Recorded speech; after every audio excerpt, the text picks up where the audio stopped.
Mr. Edward Go, Father Jose Villarin, Mr. Alberto Buenviaje, Dr. Antonio Lavinia, Vice Presidents of the Ateneo de Manila University, other officials of the university, graduates of the class of 2013, Graduate School of Business and School of Government, their families, friends, and guests, jolly good afternoon to all. As I look out at you today, I remember a day in my life about 34 years ago when I received my undergraduate degree in business management here at the Ateneo. Since then, I have also dreamt of pursuing further studies and having the same opportunity you have now enjoyed. You are lucky to have had the chance to earn your new wings in this esteemed institution. Now, your sleepless nights, an additional 2 years of tests, blood, sweat, and tears have paid off.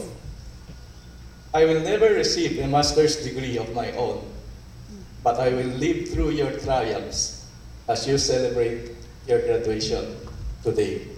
To all of you, congratulations.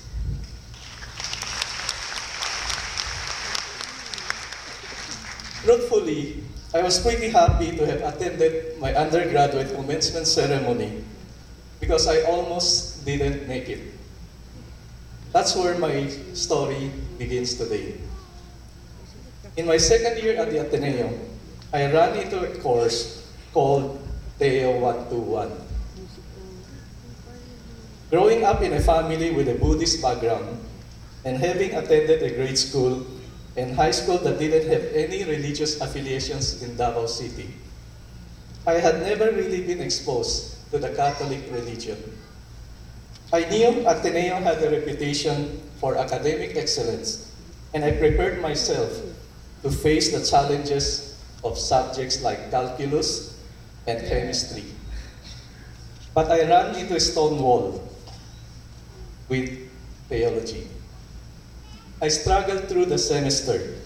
I didn't even know at first how to find Exodus chapter 1 verse 1 in the Bible, let alone memorize scriptures and parables. Towards the end of the semester, I began to fear seeing a big fat red F on my report card. Just around that time, our theology professor, Sister Lily Quintos, asked our class members to each bring in a small gift for the children of an orphanage. I decided on a red lunch box. I thought it would be nice for a kid to bring and enjoy his or her lunch in a happy-looking box like it. And I wrap it up with a nice big bow.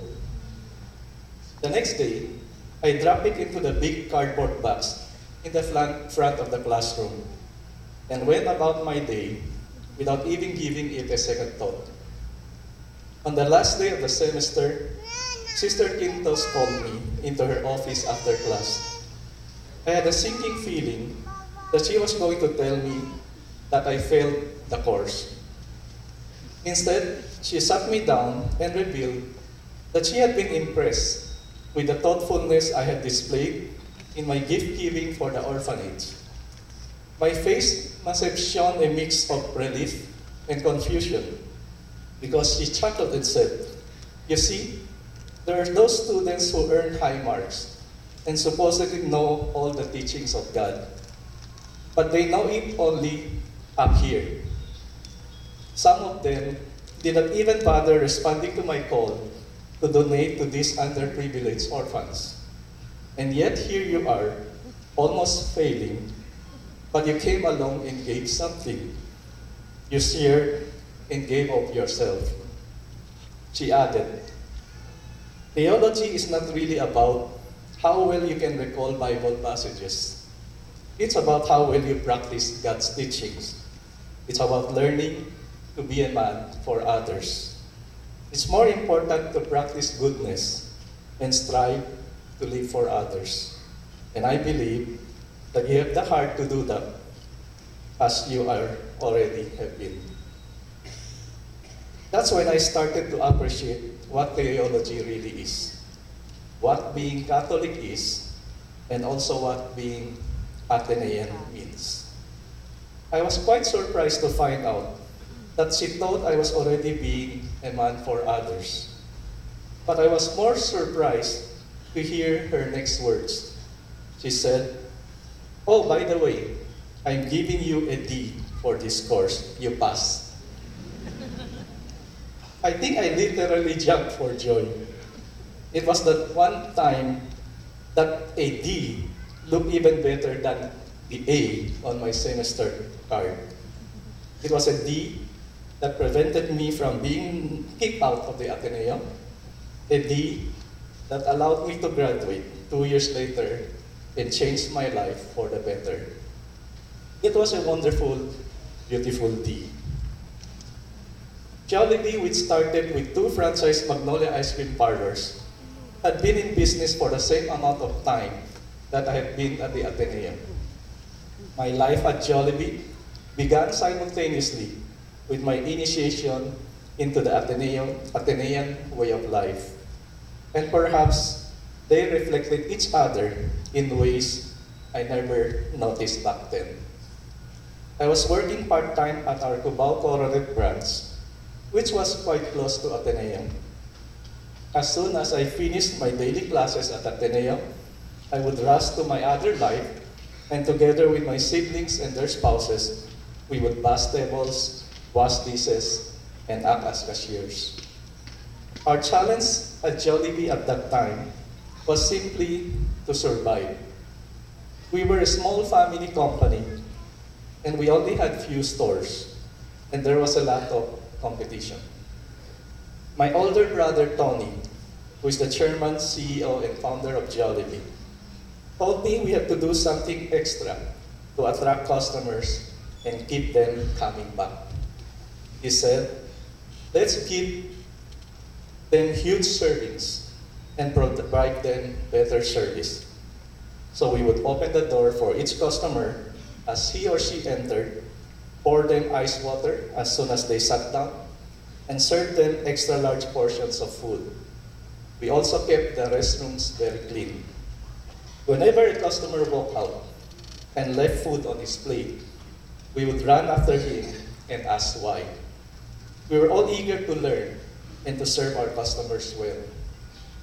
Even though we were small and just starting out, we always had a big dream. We said we wanted to become the biggest restaurant company in the Philippines and then in the world. We only had 7 stores at that time, so our dream was audacious, to say the least. But we were dead serious about it. We believed in our dream because our father once told us, "If you are in the tailoring business, then you better make clothes that fit well. If you want to be in the restaurant business, then you better serve great tasting food." We never forgot that. The essence of a restaurant lies in its food. It's pretty simple. We believe in the basic principle that if we offer good food, customers will keep coming back. And if we master it, then we could keep growing and growing and growing. But good food had to be paired with good service too.